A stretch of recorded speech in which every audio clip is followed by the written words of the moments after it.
오늘 하나님께서 우리에게 주시는 말씀은 골로새서 1장 15절에서 23절 말씀입니다.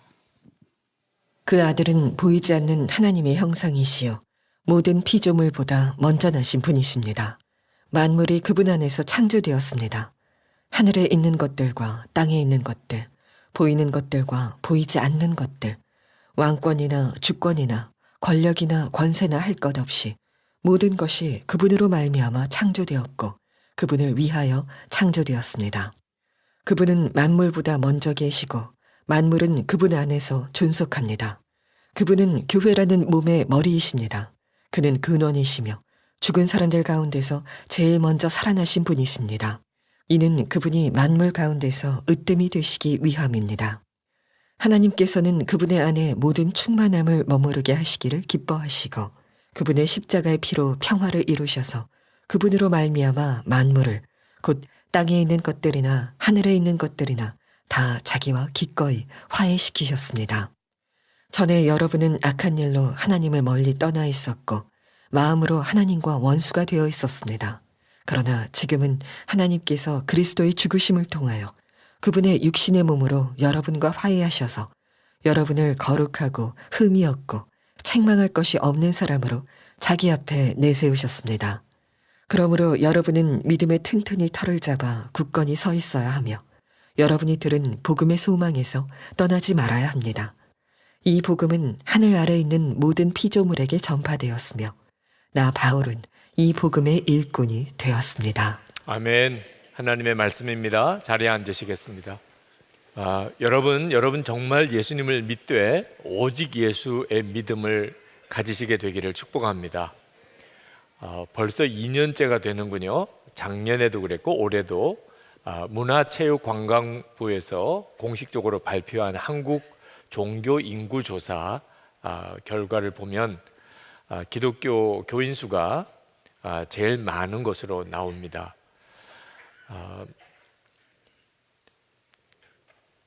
가장 젊은 종교 40대 이하로 보면 앞으로도 계속 기독교 인구가 제일 많을 거라고 그렇게 분석이 됩니다.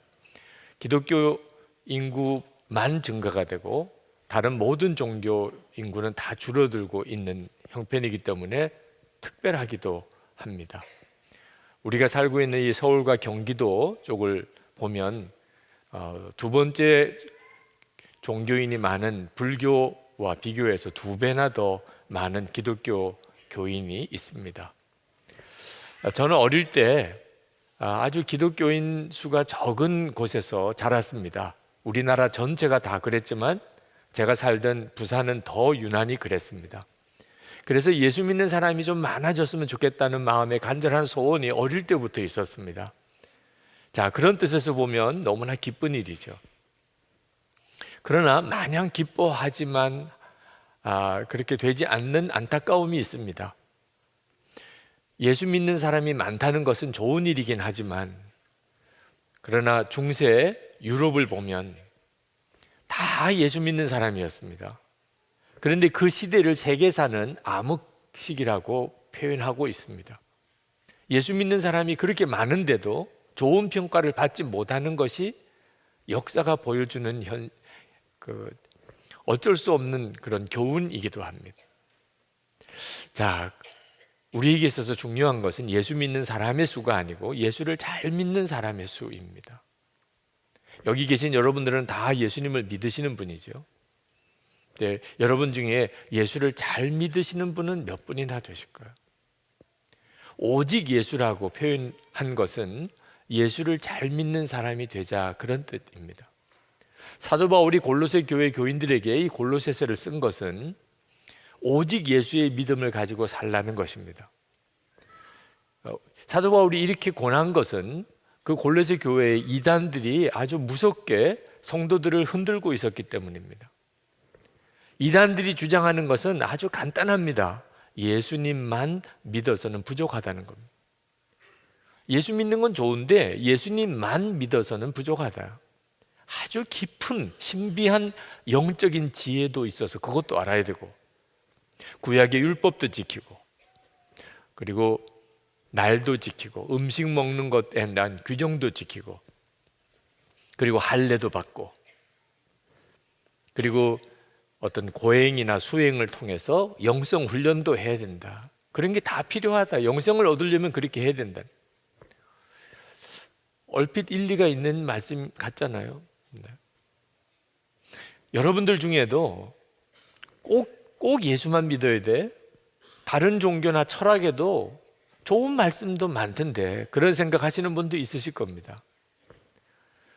이유는 하나입니다. 그런 생각을 하게 되는 이유는 예수님을 모르는 겁니다. 예수님이 실제로 어떤 분이신지 아직 모르니까, 그러니까 예수만 믿어서는 부족하고 예수님 말고도 그럴듯하게 들리는 좋은 말씀들이 많다는 생각을 하게 되는 겁니다. 교인들이 교회에 조금 다니게 되면 금방 예수님에 대해서는 다 아는 줄로 착각에 빠집니다.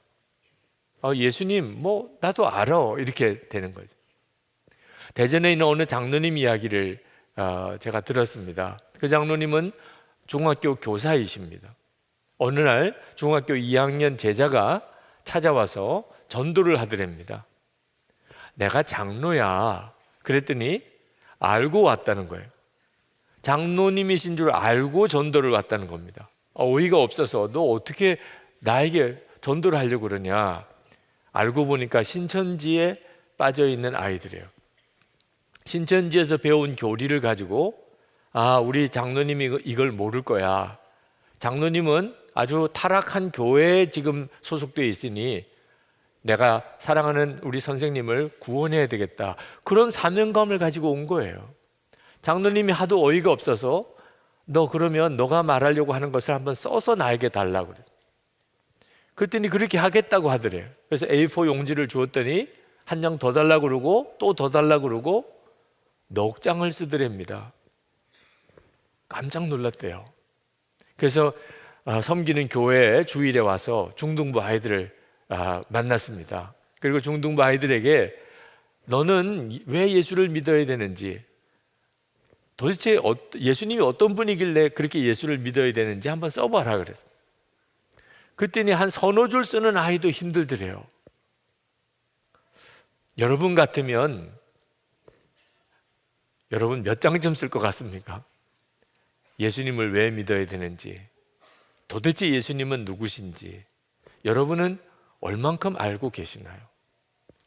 우리가 예수님에 대해서 너무 형편없이 잘 모르기 때문에 이단에게 자꾸 휘둘리는 겁니다.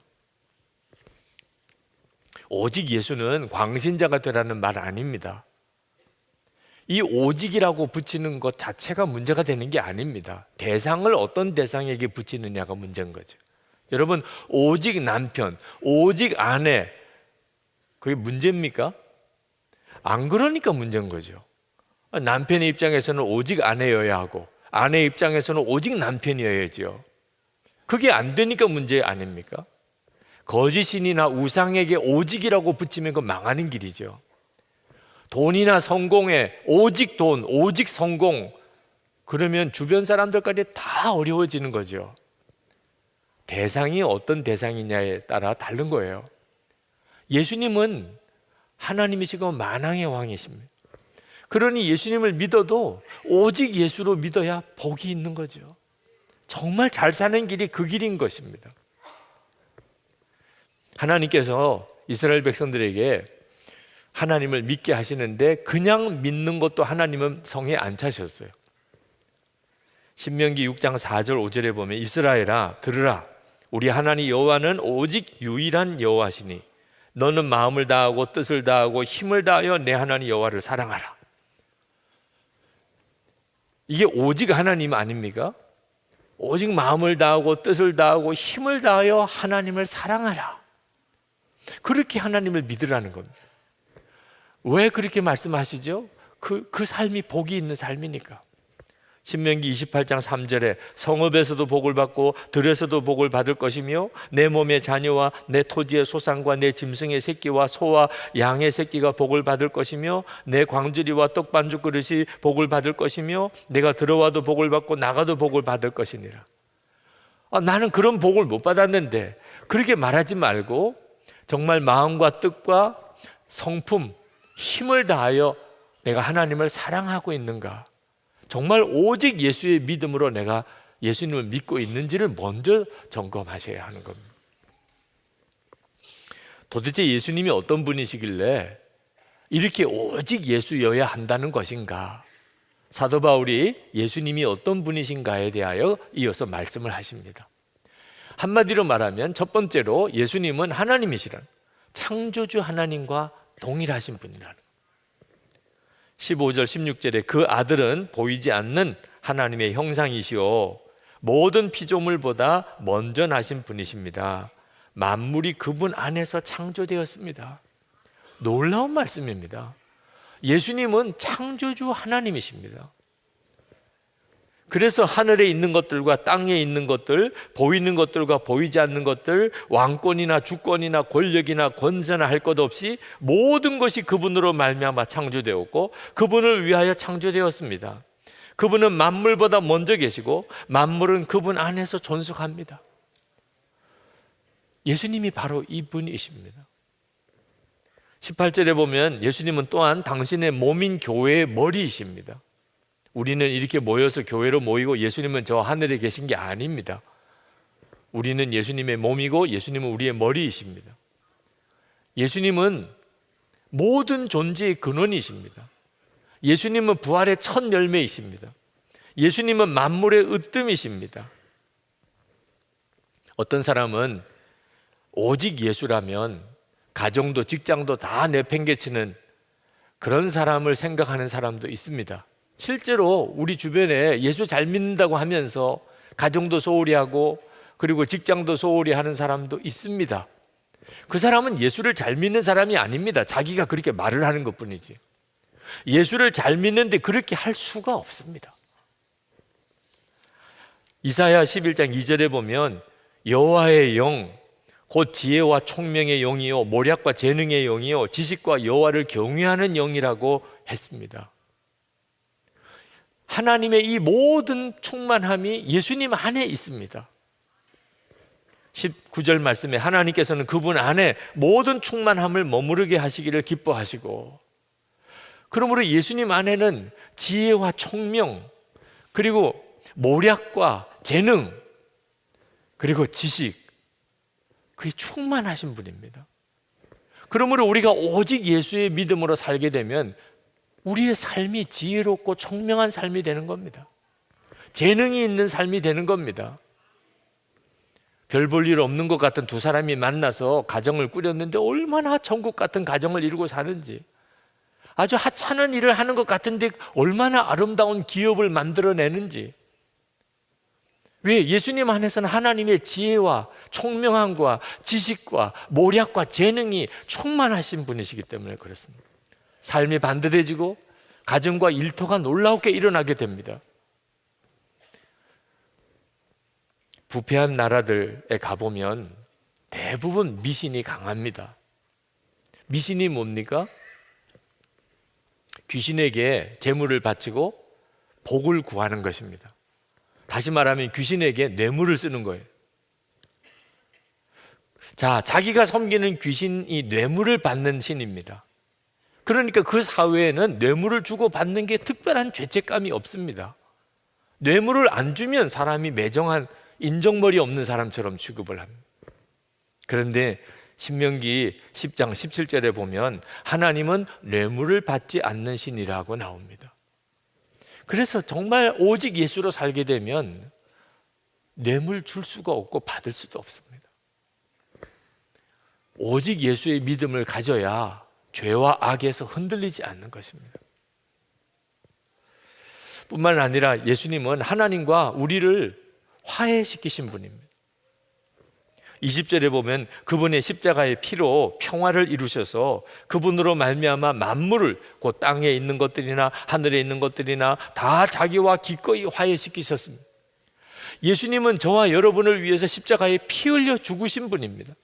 왜 그렇게 하셨을까요? 우리의 죄를 속죄하려고. 그것뿐일까요? 하나님과 화해하게 하려고 하신 거예요. 여러분, 이 속죄와 화해는 차이가 있습니다. 어떤 사람을 내가 그 사람이 잘못한 거 속죄한다, 용서한다, 그러나 만나기는 싫다, 그런 사람들도 있잖아요. 하나님은 그렇게 하지 않으셨습니다. 우리의 모든 죄를 다 사하셨다. 그리고 우리와 화해하셨습니다. 다시 말하면 하나님과 우리가 친밀히 동행하는 은혜를 허락하셨습니다. 이건 엄청난 은혜입니다. 그래서 우리도 화해자가 되는 겁니다. 아유, 용서할게요. 뭐 용서하면 되지요, 뭐. 그러나 그 사람하고 다시는 엮이고 싶지 않습니다. 그건 진짜 용서가 아닙니다. 십자가의 은혜를 받은 사람은 그렇게 할 수가 없습니다. 그의 죄를 속죄할 뿐만 아니고 그를 받아들이고 그리고 사랑하는 것까지 가야 십자가의 사람입니다. 손양원 목사님이 그렇게 하셨잖아요. 예수님을 믿는다는 건 엄청난 사건입니다. 여러분, 이 속죄의 화해의 증거가 골로새 교인들입니다. 21절 22절에 보면 사도 바울은 이방인으로서 하나님과 원수 관계였던 골로새 교회 교인들, 그들이 예수 그리스도로 인하여 하나님과 화해하고 거룩한 백성이 되고 유대 그리스도인들과 다 하나가 되었다 말씀하고 있습니다. 예수님을 믿으면 변화되지 않을 사람, 바뀌지 않을 인생이 없습니다. 그래서 예수 그리스도 그 믿음의 터에 굳건히 서라고 말하는 겁니다. 23절에 그러므로 여러분은 믿음에 든든히 터를 잡아 굳건히 서 있어야 하며 여러분이 들은 복음의 소망에서 떠나지 말아야 합니다. 이단에게 휘둘릴 이유가 없다 그 말입니다. 이단의 미혹이 되어서 교회를 떠나는 사람도 문제지만 교회에 남아있는 이들도 여전히 문제를 가지고 있습니다.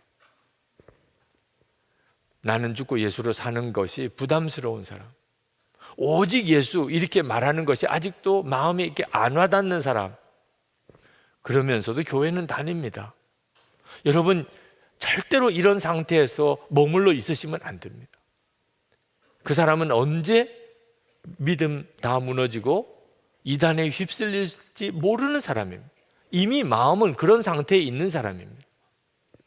아주 아무것도 아닌 것 같은 시험에 어처구니 없이 무너지는 일이 그래서 일어나는 겁니다. 예수 그리스도가 누구신지 모르기 때문에. 사도 바울은 골로새 교인들에게 정말 하고 싶은 말, 예수님이 얼마나 놀라우신 분입니까? 그런데 예수님으로 부족하다고요? 예수님 말고도 다른 게 더 필요하다고요? 사도 바울에게 있어서는 정말 가슴이 터질 만한 안타까운 마음이죠. 요즘 결혼하지 않는 청년들이 아주 많아졌습니다. 왜 그럴까요? 결혼해서 사는 것이 힘들다고 다 알고 있기 때문에 그래요. 전에는 모르고 막 결혼했는데 이제는 결혼해서 사는 게 얼마나 힘든가를 청년들도 다 압니다. 그래서 결혼하기 싫다는 거죠. 그런데도 불구하고 결혼하는 사람은 또 뭡니까? 결혼하는 게 얼마나 힘든지, 결혼해서 사는 게 얼마나 힘든지 몰라서 그렇게 그들이 결혼하는 겁니까? 뻔연히 다 아는데도 결혼하는 사람이 있습니다. 이유는 사랑하는 사람이 생겼기 때문에 그렇습니다. 사랑하는 사람이 생기고 나니까 결혼하고 나면 이런 어려움 저런 일들도 다 있는 걸 알고도 오히려 그게 기쁩니다. 정말 신비한 일이죠. 어제도 결혼식 주례를 했는데 우리 젊은이 교회 자매가 미국 교포 청년과 결혼해서 이제 결혼식 끝나고 나면 미국으로 이제 시집을 가는 겁니다. 여러분, 부모 떠나서 살던 곳 떠나서 먼 외국으로 그렇게 시집 가는 그 심정이 얼마나 힘들겠습니까? 그런데 그 자매는 그냥 계속 싱글벙글, 그 어머니는 우시고, 어떻게 이런 일이 일어날 수 있습니까? 사랑하는 사람이 생겼기 때문에. 사랑하는 사람 따라가는 거니까, 그러니까 기쁜 거죠. 여러분, 예수님을 아는 사람은 주님 따라가는 일이 아무것도 아닙니다. 미국 가는 것뿐만 아니고 선교지 간다 그래도 남편 따라가는 아내 선교사님이 계십니다. 어디로 가느냐가 중요한 게 아니고 누구랑 가느냐가 중요한 거예요. 예수님을 정말 알고 나면 그분은 만왕의 왕이신, 그분은 창조주 하나님이십니다. 그분은 만물 위의 으뜸이십니다. 그분은 교회의 머리이십니다. 그는 부활의 첫 열매이십니다. 그는 모든 인류의 구주이시고 그리고 나를 위해서 십자가에 죽으신 분이십니다. 그 예수님을 알면 알수록 나는 죽고 예수로 산다. 이건 할렐루야입니다. 예수님으로 살기 위해서 내가 죽는 것은 이건 너무 기쁜 일입니다. 오직 예수, 그건 당연한 일입니다. 예수님을 알고 주님을 더 알아갈수록 그건 너무나 당연한 일이고 기쁜 일이고 가장 큰 은혜고 가장 큰 복입니다. 여러분 중에 아직도 오직 예수가 안 되시는 분, 나는 죽고 예수로 산다는 게 여전히 힘들게 느껴지시는 분은 예수님에 대해서 갈망을 가지고 한번 배워보시기 바랍니다. 예수님이 도대체 누구신가?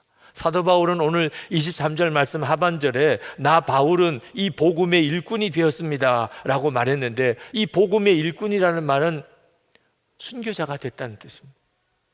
그때 당시에 복음의 일꾼이 되려면 순교를 각오해야 됩니다. 주님이 얼마나 좋았으면 순교의 길도 가는 겁니까? 예수님을 알면 정결한 삶을 살려고 합니다. 왜? 주님이 정결하신 분이니까.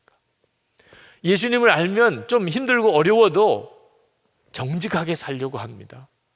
주님이 정직하신 분이시니까. 예수님을 알고 나면 그러면 힘들게 느껴져도 용서하려고 하고 사랑하려고 합니다. 예수님이 바로 그분이시니까. 여러분, 왜 마귀가 예수라고 하는 말 자체를 못하도록 그렇게 싫어하는 줄 아십니까? 지금도 이 땅에 수많은 나라가 예수라는 말을 못하게 합니다. 예수라고 하는 말을 하면 감옥에 가는 나라가 많습니다. 도대체 이게 왜 뒷가닥이죠? 그 예수라고 하는 이름 자체가 도대체 뭐길래? 예수라고 하는 말을 아주 쉽게 할 수 있는 나라들은 또 예수라고 하는 말이 거의 욕같이 쓰입니다. Jesus. 욕같이 사용되는 거예요. 마귀가 너무나 강교한 거죠.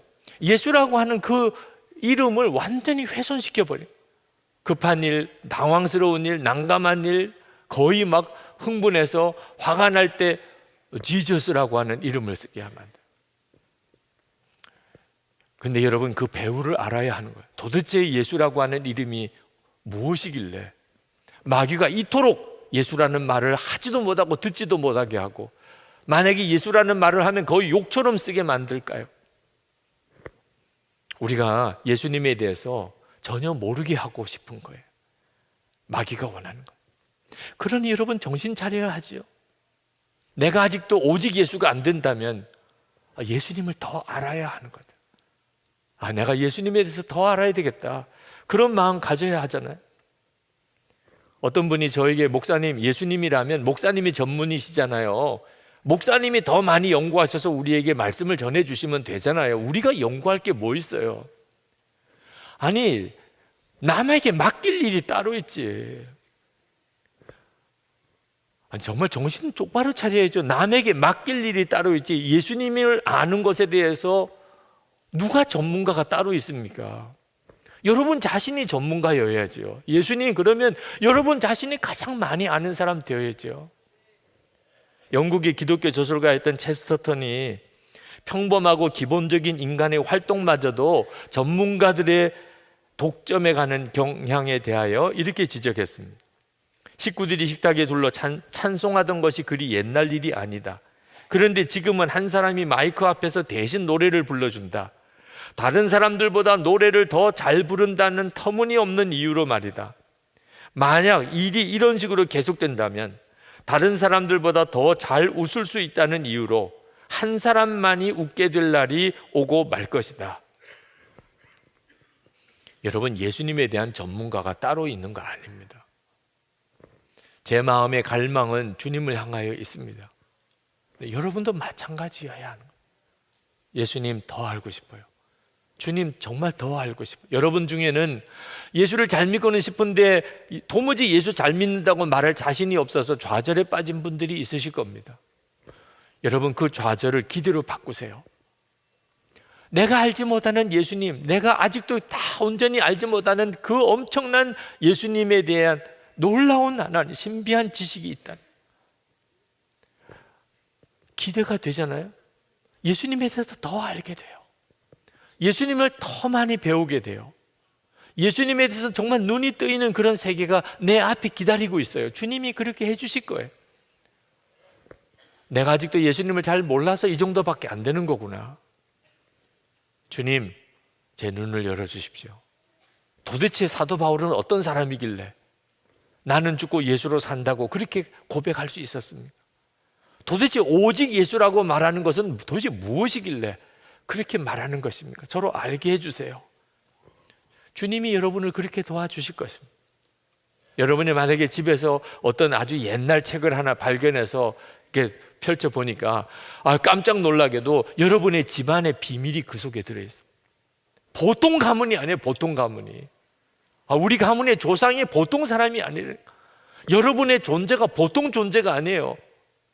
여러분이 만약에 그것을 알게 되었다면 여러분 그 조상에 대해서 더 알고 여러분 자신에 대해서 더 알기를 갈망하지 않겠습니까? 목사님, 우리는 그런 일이 가능성이 1도 없어요. 우리는 알고 보니까 완전히 상놈 집안이었습니다. 좋아요. 여러분의 집안이 상놈 집안이어서도 좋아요. 육신적으로는 뭐 그런 일이 일어날 일이 전혀 없어도 영적으로는 완전히 달라요. 영적으로는 완전히, 여러분 100%예요. 하나님은 나의 아버지죠. 예수님은 나 위에 죽으셨어요. 만왕의 왕이신 주님이 나와 함께 계세요. 궁금하지 않습니까? 도대체 하나님은 어떠신 분이에요? 예수 그리스도, 그분은 얼마나 놀라우신 분인가? 마음에 갈망이 일어나지 않나요? 그렇게 되기를 축복합니다. 사도 바울이 그렇게 간절히 말씀하고 있는 것이에요. 제가 어릴 때 늘 부르던 찬송가 중에 지금 찬송가 96장에 나와 있는 예수님은 누구신가, 그런 제목의 찬송이 있습니다. 어린아이들 때부터 많이 부르던 찬송입니다. 가사가 이렇습니다. 예수님은 우는 자의 위로요, 없는 자의 풍성이시며 천한 자의 높음과 잡힌 자의 노임되고 약한 자의 강함과 눈먼 자의 빛이시며 병든 자의 고침과 죽은 자의 부활되고 추한 자의 정함과 죽을 자의 생명이며 죄인들의 중보와 멸망자의 구원되고 온 교회의 머리와 만국인의 구주시며 모든 왕의 왕이요 심판하실 주님 되고 우리의 기쁨 되시고 우리의 생명과 평화와 영광이 되신다. 여러분 정말 황홀하잖아요. 예수님이 이런 분이시란 말이야. 실제로 여러분이 체험해야 되잖아요. 누려야 되잖아요. 여러분에게 다 그 은혜가 주어져 있는 겁니다. 오늘 이 시간 우리가 하나님 앞에 간절히 기도했으면 하는 것은, 주님, 제가 정말 주님을 더 알고 싶습니다. 정말 오직 예수, 그 믿음으로 제가 한번 예수 믿고 살고 싶습니다. 주님, 은혜를 주소서. 주님, 제 영의 눈을 열어주소서. 주님의 말씀을 듣는 귀를 열어주소서. 우리 한번 주여 부르짖고 기도하겠습니다. 주여! 할렐루야. 크고 놀라우신 하나님 은혜를 하나님 감사합니다. 오늘도 주님 앞에 나와 하나님 기도하는 사랑하는 예배하는 성도들 위해 주의 은혜 위에 은혜를 더하시고 성령님 역사하시고 기름 부어주시기를 원합니다. 마음이 간절하며 사모하며 안타까운 모든 성도들의 마음의 심령을 열어주시고 주를 더 알게 하시고 주님 분명히 만나게 하시고 하나님 주님 온전히 동행하게 하시고 하나님 주 예수 그리스도의 그 말할 수 없는 영광의 빛을 비추어 주시고 주님과 동행하는 하나님 정말 승리의 삶, 감격의 삶, 하나님 주의 영광을 돌려드리는 삶 살게 하시기를 원합니다. 아버지 하나님, 오늘도 주의 사랑하는 성도들에게 하나님 주의 성령께서 임하여 주셔서 깨닫게 하시고 사모하게 하시고 간절하게 하시고 주를 바라보는 눈이 분명하게 열리게 하시고 주님께로 더 분명히 나아가게 하시고 답답하고 하나님 무너진 것들이 다 회복되고 하나님의 놀라운 은혜에 소생함이 있게 하시고 하나님 기쁨과 감사와 감격이 넘치게 하여 주시기를 주님 간절히 소원합니다. 아버지 하나님의 손에 부탁합니다. 하나님의 놀라우신 능력에 맡겨드린 주의 놀라우신 하나님의 권능으로 들어주시고 역사하시고 충만하여 주시옵소서. 주님 감사합니다. 놀라우신 아버지 하나님, 은혜와 사랑이 많으신 하나님, 그저 평범하게 그렇게 예수 믿는 삶 이제는 완전히 청산하기를 원합니다. 또 너무나 놀라우신 주님, 도대체 주님이 어떠신 분이시기에 오직 예수로 살라 하나, 나는 죽고 예수로 사는 게 어째 복인가, 이제는 분명한 답을 얻게 되기를 원합니다. 천지의 창조주이시고 만왕의 왕이시고 교회의 머리이시고 온 인류의 구세주이시고 만유 가운데 충만하신 주님, 주님을 정말 더 알고 싶습니다. 하나님, 주님의 더 깊은 은혜로 들어가기를 원합니다. 이 시간에 마음을 열고 주님 앞에 간절히 갈망하는 모든 성도들에게 주께서 친히 머리머리에 안수하시고 그 눈의 영안을 여시고 귀에 하나님 주의 손을 얹으셔서 주의 말씀 듣는 귀를 열어주셔서 마귀가 우리의 마음을 혼미하게 하여 그리스도의 복음의 영광의 빛을 보지 못하게 했던 것들이 다 회복되게 하여 주옵소서. 주님과 동행하는 놀라운 삶, 가정에서나 일터에서나 하나 학교에서나 또 교회에서나 하나님 정말 주님과 동행하는 놀라운 삶 살게 하여 주시옵소서. 오늘도 하나님 앞에 나와 전심으로 예배하고 주님을 향한 뜨거운 사랑 마음을 담아 하나님 예물을 주님께 올려드립니다.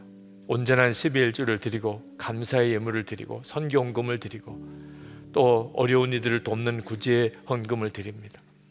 하나님 앞에 감사하며 드리기를 기뻐하는 성도들의 마음의 중심은 이미 하나님께서 받아주신 줄 믿습니다.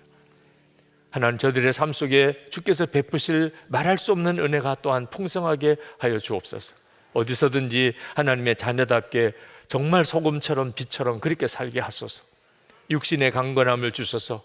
오늘도 주의 손으로 깨끗하게 치료해 주소서. 우리의 가정에 하나님의 은혜가 넘치게 하소서. 온 가족이 다 구원받게 하소서. 부모님이 구원받게 하소서. 우리의 자녀들이 다 구원받게 하소서. 하나님 앞에 더욱 귀하게 쓰임받는 축복의 자녀들 되게 해주소서. 성도들의 기업에 주님 은혜 위에 은혜를 더하소서. 그저 먹고 입고 사는 정도가 아니고 베풀고 돕고 섬기고 하나님 주여 은혜의 정말 강과 같이 그렇게 살 수 있도록 힘을 주소서. 나라와 민족을 위한 우리의 기도를 주님 앞에 올려드립니다. 이 나라가 진정으로 하나님을 경외하는 정말 복 있는 나라가 되게 하시고, 그리고 이 민족이 복음으로 통일되는 역사가 속히 이루어지게 하소서. 북한에 억류되어 있는 김국기 목사님, 중병 중에 있다고 들려오는 김정욱 목사님, 최충길 선교사님, 또 온성도 목사님 속히 풀어주소서. 북한의 이름도 형편도 다 알지 못하는 말할 수 없이 억눌려 있는 믿음의 성도들도 있고 또 정말 두려운 그런 수용소 생활하는 이들이 많습니다. 이 민족 가운데 진정한 십자가의 하나님 회복 또 평화와 통일 그날을 속히 허락해 주옵소서. 선교사님과 선교사님 가족을 위해서 기도합니다. 하나님, 선교사와 선교사의 가족들을 책임져 주소서. 하나님, 함께 하심을 항상 바라보게 하시고 주님의 은혜 안에 살게 하시고 예수님께서 언제나 주인 되어 주시고 그래서 주 안에서 넘치는 새 힘을 부어 주소서. 그래서 맡겨진 사명을 끝까지 잘 감당할 수 있는 힘을 주시옵소서. 주 예수 그리스도 이름으로 간절히 기도합나이다. 아멘. 우리 다 일어나셔서 오직 예수 그 찬양을 하나님께 올려드리겠습니다.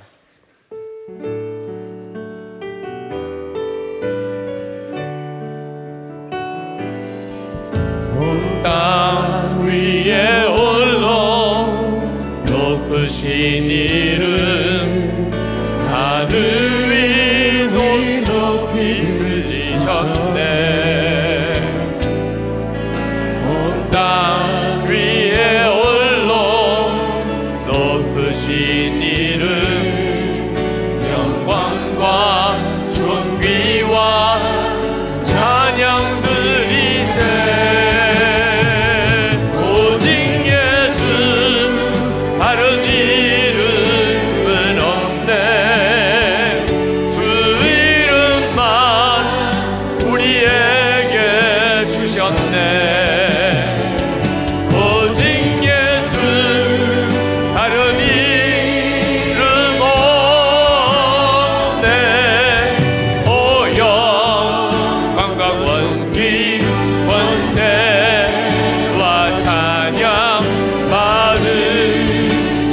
오직 주 예수 오직 예수 다른 이름은 없네 주 이름만 우리에게 주셨네 오직 예수 다른 이름 없네 오 영광과 존귀 권세와 찬양 받으 주는 오직 주 예수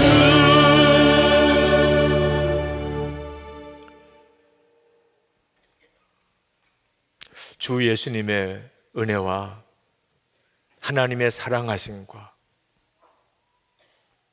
보혜사 성령의 교통하심이